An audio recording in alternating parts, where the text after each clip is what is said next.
तो मेरे को ना काफी लोग कहते हैं कि मार्स के प्रोडक्ट्स ट्राई करके देखो, हमें बताओ कैसे हैं। तो आज मैं मार्स के ही सारे प्रोडक्ट्स ट्राई करने वाली हूँ। और यार शाइन देख तू, जैसे पता नहीं कुछ स्ट्रॉ क्रीम लगा रखी हो, ऐसी शाइन लग रही है।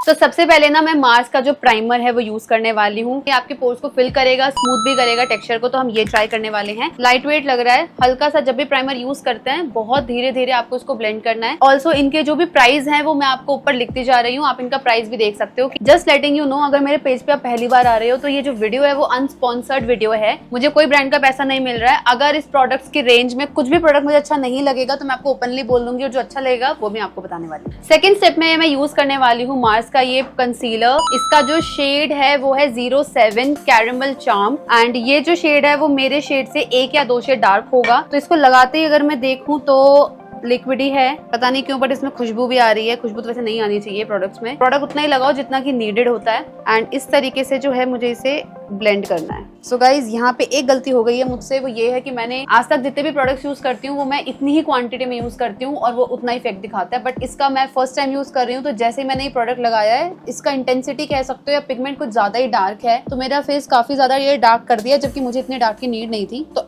अच्छी बात है, मतलब ये गलत बात नहीं है। थोड़े से प्रोडक्ट से ही आपका काम चल जाएगा। तो मुझे भी थोड़ा फाउंडेशन थोड़ा सा ज्यादा लगाना पड़ेगा।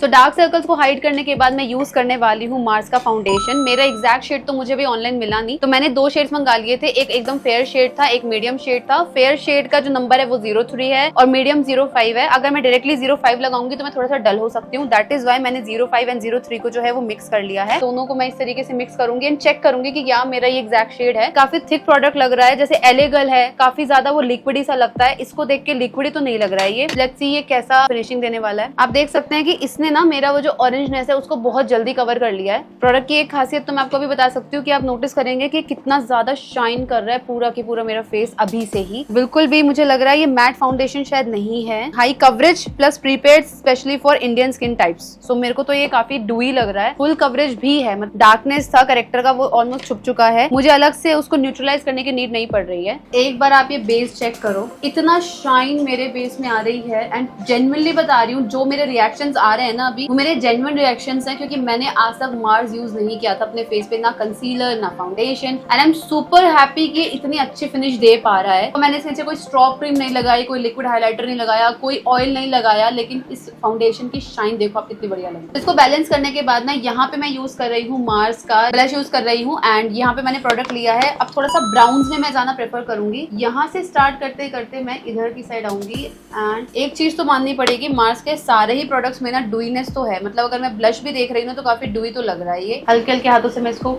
ब्लेंड करती जा रही हूँ। पर यार शाइन देख तू, जैसे पता नहीं कुछ स्ट्रॉ क्रीम लगा रखी हो, ऐसी शाइन लग रही है। ओके सो गाइज यहाँ पे बेस को मुझे लॉक करना है। लॉक करने के लिए यहाँ पे मैंने मार्स का ट्रांसलूसेंट जो लूज पाउडर आता है मैंने वो यूज करा है। एंड उससे मैं अपने पूरे फेस को जो है वो ब्लेंड करती जा रही हूँ, मतलब बेसिकली लॉक करे जा रही हूँ। इस प्रोसेस को हम बोलते हैं बेकिंग करना। एंड मैं आपको सही बता रही हूँ, मेकअप टिकना है कि मेकअप ट्रांसफर प्रूफ होना है या मेकअप हटना है, वो सारा कुछ जो होता है ना वो इस पॉइंट पे डिसाइड हो जाएगा कि आपका मेकअप का जो है वो स्टे कैसे रहने वाला है। इसीलिए मेकअप को एक्चुअली जज करना हो ना, तो मेन अगर आपको किसी प्रोडक्ट की रेंज चेक करनी है ना, तो एक बार उसका ट्रांसलूसेंट चेक करके देख लो। अगर उसके बाद आपका मेकअप ट्रांसफर प्रूफ हो जाता है, बिल्कुल भी ऐसा एशी मेकअप नहीं लग रहा, बिल्कुल भी ऐसे ग्रे में टर्न नहीं हो रहा, इसका मतलब तो अच्छा ही होगा। तो मुझे नहीं पता ये कैसा है, हम एंड तक देखते हैं कि हमारा क्या रिजल्ट आता है। तो यहाँ पे अब मैंने अपने फेस को प्रॉपर लॉक करने के बाद ब्रॉन्जिंग करनी है एंड ब्लश यूज करना है इसी का। सो यहाँ पे जो ब्रॉन्जर मैं यूज कर रही हूँ वो है मार्स की पैलेट, जिसका नाम है फैंटेसी फेस पैलेट।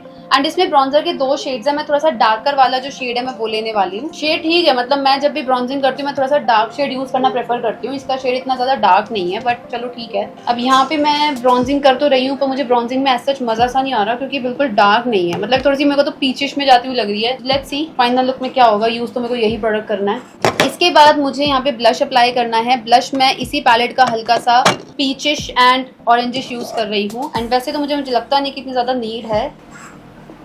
इतना हाईलाइट कैसे हो रहा है?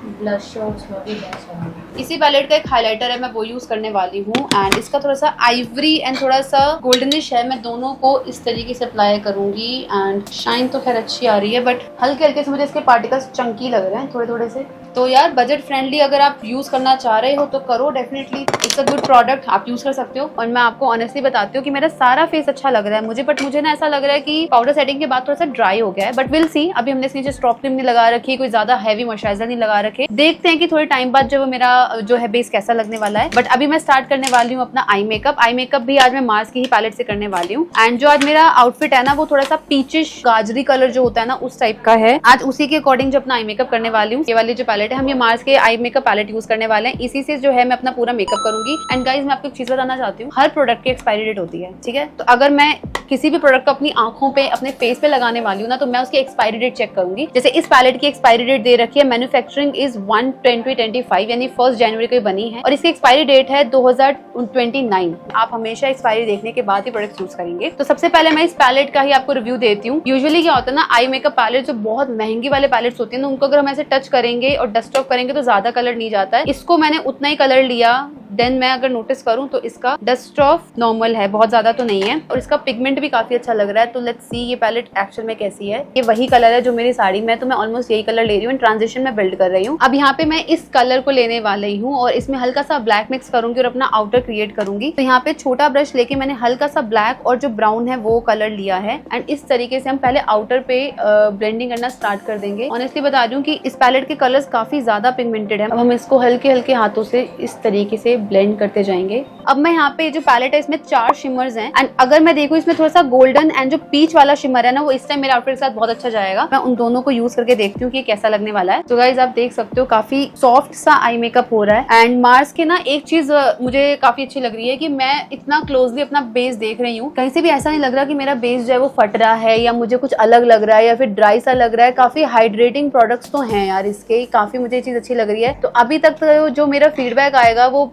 ऑलमोस्ट सब चीजों के लिए अच्छा ही आ रहा है। तो गाइज इसको ना थोड़ा सा और ड्रामेटिक कह सकते हो आप, थोड़ा सा और हैवी दिखाने के लिए मैं यहाँ पे लिक्विड लाइनर यूज कर रही हूँ। अगेन जो लिक्विड लाइनर है वो भी मार्स का ही है। तो गाइज यहाँ पे मैंने इसको ब्लैक काजल लगा लिया है मेरी वाटर लाइन पे। वाटर लाइन पे लगाने के बाद जो मैंने ट्रांजिशन कलर लिया था ना उसी से मैं हल्का सा इसको ब्लेंड करना स्टार्ट कर दूंगी ब्लैक काजल को। एंड ये तो आप नोटिस करो कि मैं अपने ऑलमोस्ट सभी लुक्स में करती हूँ, मुझे ये प्रोसेस करना तो बहुत पसंद है। इससे ना आपकी आईज थोड़ी सी स्मोकी इफेक्ट देने लग जाती है नीचे से। तो ये चीज आप भी क्या करो एंड आपके आउटफिट में जो कलर हो ना आप उससे उसको स्मज कर सकते हो। मैं मस्कारा अप्लाई करने वाली हूँ और double trouble from Mars. Okay so एक प्लस पॉइंट मैं आपको अभी बता देती हूँ कि इससे ना लैशेस बिल्कुल भी आपस में चिपक नहीं रही हैं। सो गाइज इसका मैं स्टेप 2 देख रही हूँ, वॉल्यूम। लेट्स सी क्या फर्क पड़ने वाला है। मुझे तो कुछ फर्क सा दिख नहीं रहा। तो जो मेरी टीममेट है सोना, उनको लग रहा है कि थोड़ी कर्ड लग रही है, मुझे तो ऐसा कुछ फीलिंग नहीं आ रहा है। मैं तो खास इंप्रेस नहीं हुई हूँ इससे कि मुझे कुछ ऐसा दिख रहा हो। जैसा ये बोल रहा है कि डबल ट्रबल एंड वॉल्यूम हो जाएगा, ऐसा कोई फीलिंग नहीं मुझे इससे, बट ठीक है मस्कारा ठीक है ये। तो गाइज इसी के साथ जो मैं यूज कर रही हूँ लिप लाइनर वो है मार्स का, जो लगा रही हूँ। But again